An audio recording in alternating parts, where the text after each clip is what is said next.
Y muy buenos días, hermanos, amigos. Dios les bendiga en esta mañana preciosa del Señor. La cordial de la mayor bienvenida a su programa del Evangelio y un café. Hoy tenemos un día agradable, preciosísimo afuera. Tenemos un contraste entre la música y el ambiente afuera. Mire, ya las aves están cantando, están glorificando a Dios. Y uno se alegra con eso porque ya se levantaron temprano para cantarle a Dios. Me encanta oír, igual que yo sé que a ustedes también, el oír el canto de las aves. Es precioso. Van a estar escuchándolo durante nuestra transmisión, pero lo utilizamos como un fondo de música para esta predicación, para este programa, para este estudio de Nehemías, que es el que vamos a estar viendo hoy. Vamos a empezar con Nehemías, un hombre de Dios que tenía una visión para reconstruir unas murallas que habían caído, tanto espirituales como físicamente, y todas las obstrucciones que tuvo, y cómo también nosotros vamos a tener esas obstrucciones en nuestra vida, y cómo es que también vamos a ver en nuestro diario vivir del cristiano, cómo vamos a encontrar todo este tipo de obstrucciones, de obstáculos en el camino para poder proseguir con la obra del Señor que tanto Dios nos ha encomendado. Y que miren, vamos a encontrar mucha obstrucción, eso yo se lo garantizo.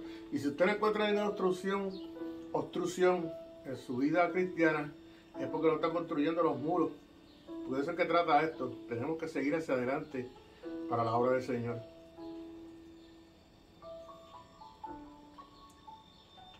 En Nehemías es un libro relativamente corto, pero con una historia judía del pueblo de Dios, y cómo este hombre Dios lo escoge para que lleve un mensaje a su pueblo.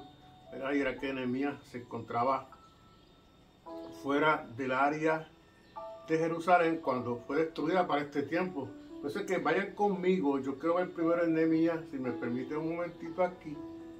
Como siempre les digo, vayan a sus Biblias, no se deben llevar por lo que yo aquí esté diciendo, ¿verdad? Ya que la Biblia es la fuente y es la veracidad de todo esto. Por ejemplo, yo creo en Nehemías 1, para que ustedes vayan teniendo una visión del trasfondo de la vida de Nehemías y entonces cómo se encontraba Nehemías. No les voy a leer todo, ustedes tienen que tenerlo por asignación para que ustedes pues lo puedan hacer en sus casas como asignación. Pero en Nehemías, el capítulo 1, el verso 1 empieza así. Este es el trasfondo. Palabras de Nehemías, hijo de Ucarías. Aconteció en el mes de Kislue, en el año 20, estando yo en Susa, la capital del reino. O sea que él estaba fuera de Jerusalén. Le voy explicando de antemano para que entonces darle el trasfondo y después vamos al interés de estos textos. En el verso 2 del capítulo 1 de Nehemías dice: y vino Hanani, uno de mis hermanos, con algunos varones de Judá, y les pregunté por los judíos que habían escapado y que habían quedado en la cautividad, y por Jerusalén. Y me dijeron: el remanente, los que quedaron en la cautividad allí en la provincia, están en gran mal, afrenta, y el muro de Jerusalén derribado y las puertas quemadas a fuego. O sea, él está preguntando por sus parientes, por su pueblo, a estos dos individuos, a Hanani, uno de los hermanos, varones de Judá. O sea, que era un hombre de prestigio en el área de Jerusalén, del pueblo de Judá. Y le preguntó también por los judíos que habían escapado, pero que le dice que después que salieron de la cautividad y quedaron en Jerusalén, ellos estaban atrincherados literalmente en las murallas de Jericó. Perdón, murallas de Jerusalén. Ya Jericó había sido derrumbada mucho antes, pero en las murallas de Jerusalén fueron unas murallas que se reconstruyeron nuevamente. Y él les pregunta así en el verso 3, dice: y me dijeron, la contestación de ellos fue: el remanente, o sea, los que quedaron de la cautividad allí en la provincia de Judá, están en mal afrenta, y el muro de Jerusalén derribado y sus puertas quemadas a fuego. O sea que ya ha habido una destrucción en Jerusalén, el pueblo de Judá, el pueblo de Jeremías, de Nehemías, estaba también cautivo ahí y dicen que estaban en gran mal. Estaban pasando por unas situaciones, yo me imagino que bien desesperadas, pues también no tenían alimentos, no tenían medicina, estaban siendo maltratados por sus gobernantes y en afrenta, o sea, lo estaban bajando de autoestima, los estaban calumniando, los estaban señalando, los estaban maltratando de una manera física y mentalmente. Eso se refiere a la afrenta. Y aparte de todo, los muros de Jerusalén estaban derribados y las puertas que protegían esta ciudad las quemaron, se habían quedado a fuego. Que entonces dice que en el verso 4, Nehemías, cuando oyó estas palabras de sus conciudadanos, cuando oí estas palabras me senté, lloré e hice duelo por algunos días y ayuné y oré delante de Dios de los cielos. Fíjate qué tremendo, que tal vez Nehemías, como vamos a ir viendo poco a poco, él no se encontraba en Jerusalén, estaba retirado, ya que estaba sirviendo a un rey fuera por muchos años de Jerusalén. Él no sabía lo que estaba pasando y es por eso que le pregunta a estos dos judíos qué estaba pasando en esa otra ciudad que es Jerusalén. Él estaba fuera de la ciudad y sin embargo cuando le dan la noticia de lo que está pasando, de que han sido sus muros de Jerusalén destruidos y que su pueblo está triste, que están siendo afrentados, pues mire, él siente sin conocerlo, porque si estaba viviendo, recuerden, si estaba viviendo fuera de Jerusalén, pues eso quiere decir que no conocía mucho de esta gente, pero sin embargo él sabía que era su pueblo y es por eso que él dice que se sentó y lloró. ¿Sabes cuántas personas nos han dicho tal vez cuando me hablan de mi isla o cuando nos hablan de nuestro país, si somos de diferentes países y estamos en el extranjero, en otro país, y nos hablan de nuestro pueblo, y nos dicen, mira, tú le preguntas a alguien que venga de tu pueblo, ¿cómo está mi gente? ¿Cómo está la gente por allá? Y te dicen, después que tú has estado años fuera de ese sitio, y te digan, mira, la gente está destruida, están pasando una afrenta, están pasando mucho sufrimiento, el gobierno y todo esto, pues sería básicamente eso lo que sintió Nehemías por el pueblo que él no conocía, pero dice que se sintió y lloró. Yo no sé si usted ha llorado por personas que usted no conozca en su vida, ¿verdad? Y que estén pasando también por estas situaciones, por nuestros pueblos que están pasando por esas situaciones. ¿Y qué hizo Nehemías? Como debiéramos también nosotros hacer. Dice que hice duelo, Nehemías, por algunos días. No fue que se enlutó de la noche a la mañana, por algunos días. Yo diría que algunos días se refiere a más de 3, 4, hasta 5. Puede ser hasta 6 días ahí en duelo. En duelo quiere decir entristecido, se puso a ayunar y orando al Dios de los cielos. Orándole al Dios de los cielos, no por un día, no por una hora, por días. Orándole a Dios para que Dios le diera dirección con todo esto que estaba sucediendo en el pueblo. Y mira la petición que hace Nehemías sin conocer, y qué le motivó. Pues fue Dios que puso en el corazón de Nehemías el amor a su pueblo y para que él pudiese ayudar a su pueblo, porque él tenía las facilidades. De hecho, por eso es que Dios tenía a Nehemías fuera de Jerusalén para este tiempo, para que él fuera un hombre de Dios que pudiera llevar el mensaje de Dios y también ayudar a sus hermanos a reconstruir que, mire, cuando uno está derribado, cuando usted tiene algunos programas, cuando usted tiene alguna visión y está en decadencia, en decaído, qué bueno llevar ese aliciente a las personas y decirles, mira, como en estos días nosotros lo hemos vivido, llevar a otras personas que están tal vez postradas en un hospital y no tienen ninguna esperanza, y que tal vez nadie le lleva un mensaje de que prosigan hacia adelante, de que mira, sigue tus metas, puedes salir de aquí, vas a salir hacia adelante, o alguna persona que haya tenido alguna pérdida, o algún matrimonio destruido, a algunos de nuestros hijos, familiares, amigos o vecinos, que miren, busquen alrededor de nosotros que está pasando eso en estos pueblos. Por eso que en el verso 5 dice lo que Nehemías le estaba rogando a Dios. Dice, le dije, fíjate, le dije. Quiere decir que ya él tenía una comunicación con Dios. Como si es a diario. Recuerden que la oración no es solamente cuando necesitamos, es cuando Dios nos oye en todo momento. Jesucristo lo decía, Señor, yo digo estas palabras para que los que están oyendo sepan que tú me escuchas, aunque yo sé que tú siempre me oyes, tú siempre me escuchas. Dos diferencias, el oír y el escuchar. En el verso 5 dice, y dije, te ruego Jehová, Dios de los cielos, fuerte, grande y temible, que guarda el pacto y la misericordia a los que aman y guardan tus mandamientos. Fíjense, eso es básicamente lo que este ruego que Nehemías le hace a Jehová, a Dios, es básicamente lo que Jesucristo nos enseñó, el patrón que se debía de seguir más adelante. ¿Recuerdan cuando los discípulos le pidieron a Jesús que les enseñase a orar? Jesucristo dijo, orarán de esta manera, porque es que las oraciones se han perdido. Mire, el orar no es tan simplemente una repetición del modelo del Padre Nuestro. Dios nos dio ese modelo para que nos dejemos llevar por ese principio de la oración que se había perdido, porque esta oración de Nehemías fue mucho antes del Nuevo Testamento de Jesucristo, pero ya los hombres de Dios en el Nuevo Testamento ya no sabían ni cómo orar, y los fariseos no le enseñaban cómo verdaderamente debían de orar. Por eso que Jesucristo le dice, les voy a enseñar cómo deben de orar. Y mira cómo empieza la oración, te ruego, oh Jehová.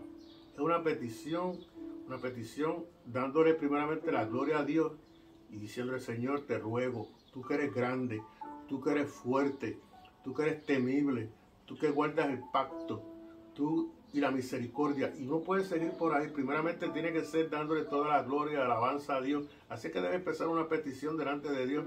Hay muchas personas que usted le pregunta cómo oran y enseguida lo que le dicen es, pues, te pido, Señor, te exijo, Dios, te ordeno, te declaro, te decreto, te exijo, te digo que porque tú hiciste una promesa en Jesucristo, tú tienes que cumplirla. Mire, Dios no oye. No pierda el tiempo, Dios no va a oír esa oración. Primeramente debemos de estar dándole toda la gloria a Dios, la misericordia de Dios. Entonces, en la grandeza de Dios, en esa primera entrada, dándole toda la gloria a Dios, que debe ser para glorificar a Dios, ya que la oración es para Dios, para que Dios nos escuche, pero glorificándola a Dios y diciendo, Señor, ¿qué tú quieres de mí? ¿Qué es lo que tú deseas que yo haga en mi vida para cumplir con tus estatutos y que yo pueda estar a tono contigo? Y no es que la oración sea solamente para nosotros, dirigida a nuestras peticiones, diría yo, a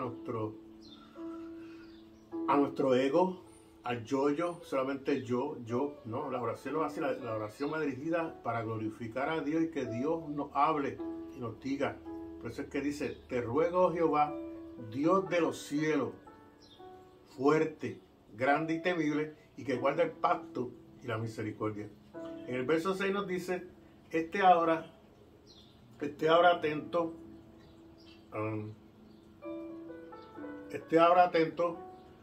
tu oído, abierto tus ojos para oír la oración de tu siervo, y que hago ahora delante de ti día y noche. Ya que pase, estamos en un área que es un aeropuerto por aquí cerca. No es un aeropuerto, es una escuela de aviación.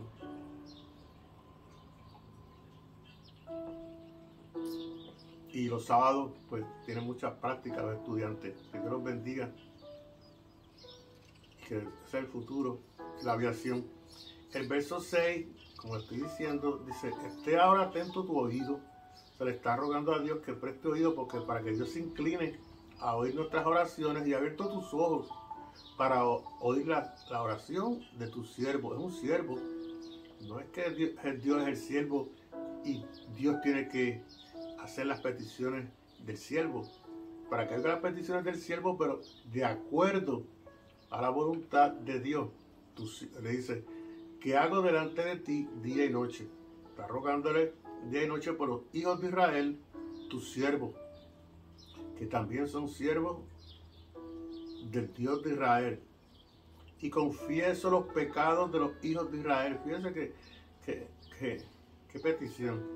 Él está confesando delante de Dios los pecados de Israel. No lo está conociendo, sí, y tal vez muchos pensamos que a veces rogamos por algunos de nuestros conocidos o de alguna iglesia, pero yo todavía no he oído que se pida por los pecados de ese pueblo o de esa iglesia en particular. Cuando hay pecado, tiene que haber pecado porque pecamos a diario, y esos pecados ocultos, pues aquí en esta oración de Nehemías, él está pidiendo por esos pecados ocultos, y tal vez los que también tenemos conciencia de ellos, porque está pidiendo para que perdone y tenga misericordia de esos pecados. Te confieso los pecados de los hijos de Israel que hemos cometido contra ti. Sí, yo y la casa de mi padre hemos pecado. Wow, qué confesión. Voy a ponerlo grande aquí porque me interesa esto. Dice,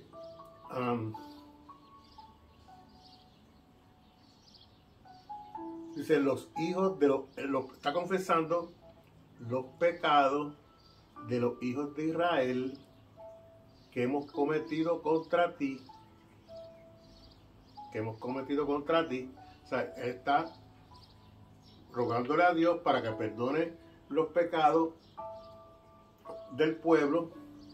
Pero mire que también algo aquí bien grande y curioso. Los pecados que ha cometido el pueblo contra ti, y después dice, sí, yo. O sea, que él también se está incluyendo, sí, yo y la casa de mi padre. La casa de mi padre, es decir, toda la familia que hemos cometido pecado contra ti. Y es por eso que esta oración de Nehemías incluye, ¿verdad?, cuando el modelo que dio Jesucristo del Padre nuestro, de la oración, que también debemos de pedir por nuestros pecados. Perdona nuestras deudas, ¿verdad? Así como nosotros perdonamos a nuestros deudores. ¿Y qué sucede? Que Nehemías aquí está haciendo una oración intercesora por el pueblo, por su pueblo que está pasando en unas condiciones que él sabe que si están pasando por estas condiciones porque hay pecado, cometido pecado, y es por eso que primero él se está disculpando él y disculpa a su pueblo por los pecados para que Dios pueda oír bien. Y le dice en el verso 7, perdón, en el verso 7 dice, en extremo nos hemos corrompido contra ti. Todavía sigue continuando. ¿Dónde está el error? Y el error aquí viene siendo que se han corrompido, es que los estatutos y los seguimientos que debían de seguir a la obediencia a Dios, los han dañado, se han desviado, los han roto, se han corrompido contra ti y en contra de Dios. Y no hemos guardado los mandamientos, estatutos, preceptos que diste a Moisés, tu siervo. ¿Recuerdan cuando Dios le dio la ley a Moisés y los estatutos para que el pueblo los siguiera, se dejasen regir, dirigir, porque era para el bien de ellos? No entiendo. Es como las señales de tránsito que hay en la calle. Miren, muchos nos dirigen hacia el pueblo que debemos de ir, la dirección que debemos de tomar, las precauciones al conducir, porque es para nuestro propio bien. Imagínense que usted ve una autopista sin señales, sin luces, sin ninguna indicación, estaría perdido. En el verso 9 nos dice, pero si os volvieres a mí y guardares mis mandamientos y los pusieres por obra, esta es la respuesta que le da en los estatutos, ¿verdad? Dios a Moisés, si ellos se arrepienten y guardan los mandamientos y los ponen por obra. No es que usted tenga los mandamientos, mire, no es tener los mandamientos escritos en una pared y para que usted los vea, es tomarlos por acción, es guardarlos y hacer lo que dicen esos mandamientos. Usted los toma y los guarda y los pone por obra, aunque vuestra dispersión fuere hasta el extremo de los cielos, de allí os recogeré y os traeré al lugar que escogí para hacer habitar allí mi nombre. Este es interesantísimo, este verso. No se puede dejar pasar por alto. Voy otra vez a leerlo. Por favor, presten mucha atención. Ustedes pueden ir también a Nehemías 1, verso 9. Miren qué interesante. Pero si os volviereis a mí y guardareis mis mandamientos y los pusieras por obra, aunque vuestra dispersión fuera hasta el extremo de los cielos, de allí os recogeré y os traeré al lugar que escogí para hacer habitar allí mi nombre. Para hacer habitar allí mi nombre. O sea que cuando Dios pone los estatutos y sus reglas y nosotros seguimos esos mandamientos y los ponemos por obra, Dios lo que quiere es que ahí, en ese sitio, se glorifique y se exalte el nombre y que las personas, la gente, puedan entender que hay un Dios verdadero y que allí que habite mi nombre, Jehová, Dios, que tan solamente Dios habite ahí, es el nombre de Él que esté cubriendo todo ese terreno. De hecho, ese es el estatuto que tiene propuesto el pueblo de Israel. Por eso es que Dios lo escogió no que tenga nada en particular Israel, fue que Dios en su infinita bondad y misericordia pues decidió escoger a Israel, que era un pueblo igual o hasta más perverso que los demás. Pero Dios es Dios y en su soberanía Él escogió a este pueblo para que allí habitara Él y se engrandeciera su nombre sobre los demás pueblos. Ellos pues son tus siervos, sigue exclamando Nehemías, ellos son pues tus siervos y tu pueblo, los cuales redimites con gran poder y con tu mano poderosa. Te ruego, oh Jehová, estés atento a tu oído, la oración de tu siervo y la oración de tus siervos, quienes desean reverenciar tu nombre. Concede ahora pues éxito a tu siervo y dale gracia delante de aquel varón, porque yo servía de copero al rey. Aquí cambia todo el panorama, ya básicamente Nehemías está concluyendo con su oración, aunque esa oración nosotros la estamos extractando, la estamos desmenuzando aquí, pero esa oración se extiende mucho, porque acuérdense que lo que hemos hablado aquí en un par de minutos, Nehemías estaba orando por días, porque recuerden, él estuvo orando, intercediendo por ellos por días delante de Dios, y cambia la oración, pide y se detalla, pero no tenemos 4 o 5 días para detallar tan solamente la oración que Nehemías intercedía por su pueblo. Pero aquí en el verso 11 de este capítulo 1 es que ya vamos introduciendo cuál era el propósito de Nehemías para que Dios le permitiera y cuál era la visión de Nehemías para ayudar a su pueblo y para reconstruir los muros.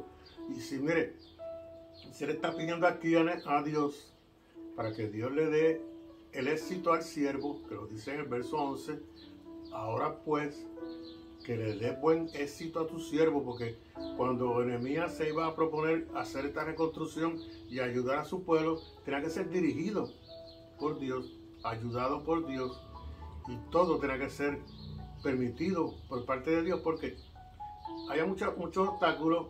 De hecho, aquí el primero que él tiene que romper de los obstáculos es que él está en otro lugar y él está sirviendo a un rey. Él es el copero del rey, o sea que un sirviente del rey, y yo diría que un sirviente leal y de mucho necesidad para el rey, ya que saben que el copero pues tiene que probar el vino, las bebidas, para que no fuese a pasarle nada al rey. Y si iban a hacer una misión, que la vamos a estar viendo más adelante, pues tiene que empezar con esta oración. De hecho, por eso es que introduje la oración de Nehemías porque yo entiendo que es lo más básico para la reconstrucción de los muros que quería hacer Nehemías, porque toda esta preocupación que Dios ha puesto en mi corazón es que muchos, mire, tratamos de empezar una obra en el Señor, en el pueblo de Dios. Vemos a los hermanos en las iglesias que están con el ánimo bajo, están decaídos, porque el enemigo ha destruido sus vidas y está destruyendo la iglesia. Y es que tal vez hay una entrada en algunos de las puertas a las entradas de la iglesia, que viene siendo nuestra Jerusalén, ¿verdad? Nuestra iglesia, y el enemigo ha puesto desánimo en los hermanos para que prosigan a reconstruir los muros, a hacer lo que Dios nos ha llamado. Dios nos está diciendo. Aquí voy a leer, no, esto no es lo que yo he escogido, pero la idea básicamente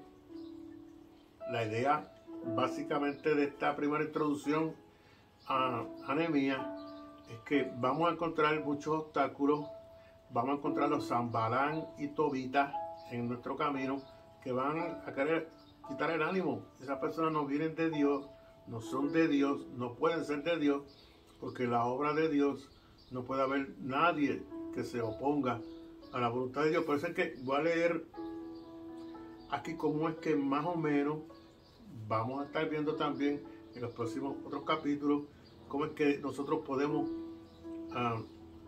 confrontar estos conflictos que vamos a encontrar en la obra de Dios. No es una obra de nosotros, no es mi obra, no soy yo. Yo quisiera estar descansando, pero Dios a esto no me ha llamado y yo tengo que seguir en la obra que Dios ha puesto en mi corazón para la gloria de Él. Y he visto muchos obstáculos, muchos Sanbalán y Tobita en la obra de Dios. Y esa también es mi oración, que Dios perdone nuestras transgresiones. Le pido para darle ánimo. Yo quiero darle ánimo al pueblo de Dios para que sigamos. Mire, y mayormente a nuestros pastores. A veces pensamos que los pastores pues no están exentos de esto. A veces los pastores se desaniman. De hecho, yo oro mucho por nuestro pastor, por los pastores, porque encuentran muchos Sanbalán y Tobita que no permiten que el pastor siga lo que Dios le ha encomendado. Se oponen al pastor.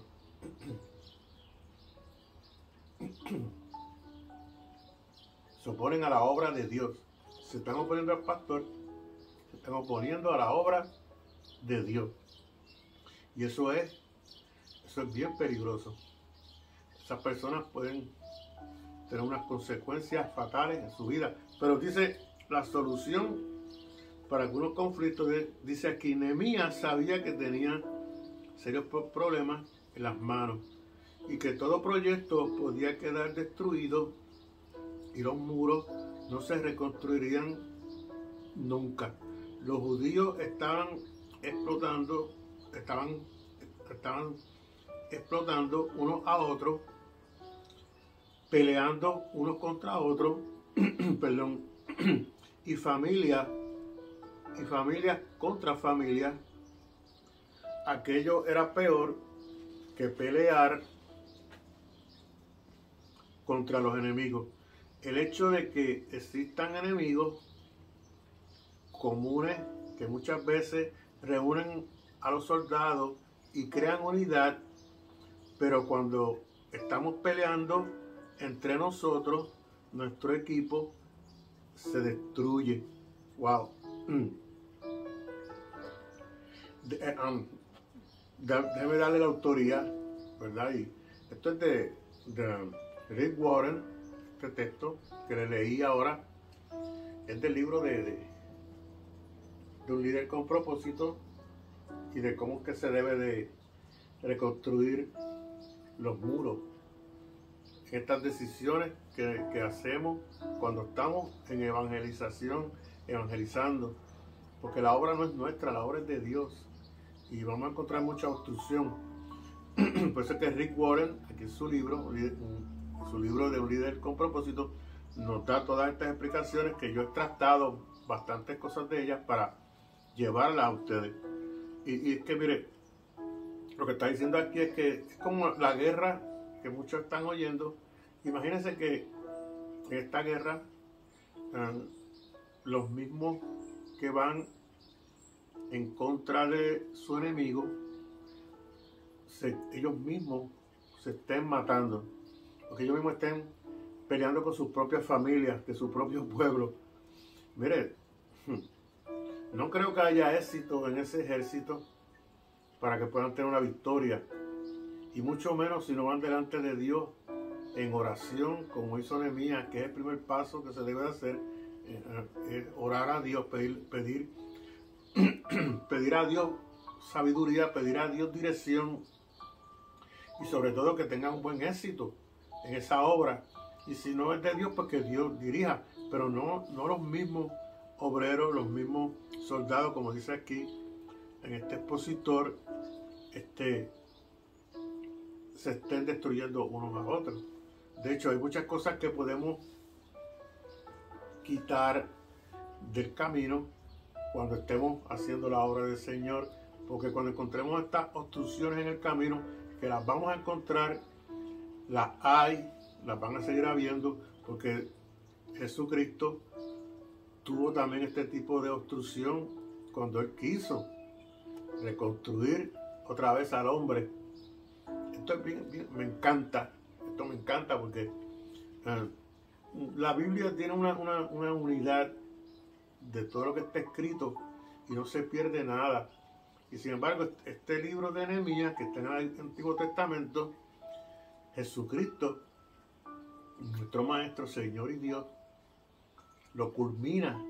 Pero Él también tuvo una obstrucción. De hecho, se sabe que cuando tú llevas un mensaje de claridad, un mensaje de parte de Dios, un mensaje de la luz para repeler las tinieblas, vas a encontrar una obstrucción, porque el enemigo no quiere que esa luz brille y que esa palabra llegue a los hombres, para que los hombres puedan abrir sus ojos espirituales y ver lo que está sucediendo, ya que esto es una guerra espiritual. ¿Y qué sucede? Al igual que Nehemías, al igual que Jesucristo, que encontró esta obstrucción en la palabra de Dios, que es con poder, pero va a estar siempre obstruida por el enemigo. Cuando no se puede atacar la palabra de Dios, porque la palabra de Dios es convincente y la palabra de Dios es poderosa, que llega hasta el tuétano y discierne los pensamientos del hombre, que entonces lo que se hace, mire, aquí se atacó a Nehemías, se atacó. Vamos a estar viendo lo que esos Sanballat y Tobías querían decir que era Nehemías, porque Nehemías tenía que traer esta reconstrucción, que los muros iban a caer, empiezan a burlarse de él, empiezan a decir mentiras sobre él para difamarlo, igual que hicieron con Jesucristo. Cuando el mensaje es fuerte, cuando la palabra es clara, se va a atacar entonces al mensajero. Lo que sucedió con Jesucristo. Nuestro Señor trae un mensaje de unidad, de amor, de esperanza, pero ¿qué pasó? Como fue un mensaje tan fuerte que todo el mundo le oía, él entendía, porque venía con el Espíritu Santo.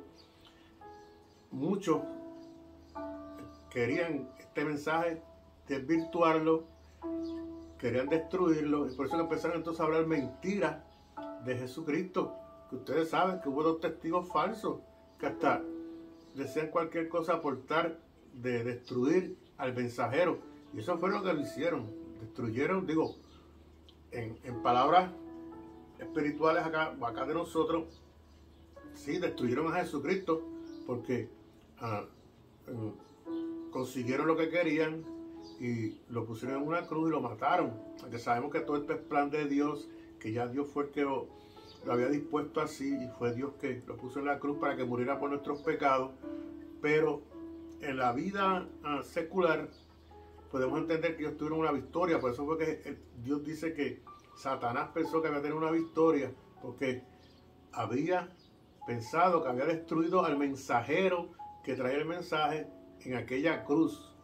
Que al morir Jesucristo en la cruz, ya el mensaje se había terminado. Dios sabe que Jesucristo nos había dicho y nos dice, mire, tenemos que poner esta semilla en el terreno y si nosotros, el mensaje no se lleva y se pone en la tierra y no muere, pues mire, no va a poder surgir. Por eso es que él tenía que morir y él tenía que otra vez surgir como un grano de mostaza frondoso, donde todas las naciones, todo el mundo ahora mismo están sentadas, postradas delante de él, porque ha crecido, aquel mensaje se ha expandido por el mundo como un fuego.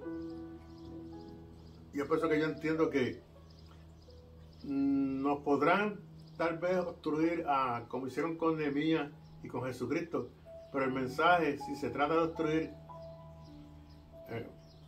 les digo, van a tener muchos problemas, porque es palabra de Dios, es Dios mismo, el verbo hablando, y no hay quien pare eso. Y les exhorto que vamos a seguir este tema, así que no lo voy a dejar por varios sábados más, aunque ha habido una serie de cambios en la programación, pero va a seguir, porque la exhortación es esa. Mire, si usted está en la obra del Señor, si usted ha hecho profesión de fe, de seguir a Jesucristo, no deje que sus muros sean derribados, no ponga su mirada en el mundo, no ponga su mirada en las cosas de afuera, ponga su mirada en Jesucristo, que Él es el autor y consumador de la fe, y que Él es el que nos va a llevar hacia adelante para que nosotros podamos seguir en esta empresa tan grande que es la de servir a Jesucristo en el evangelismo. Voy a leer un poquito más de lo que aquí Warren nos dice. Dice, déjame ver qué más yo escogí, aunque hay muchas cosas aquí.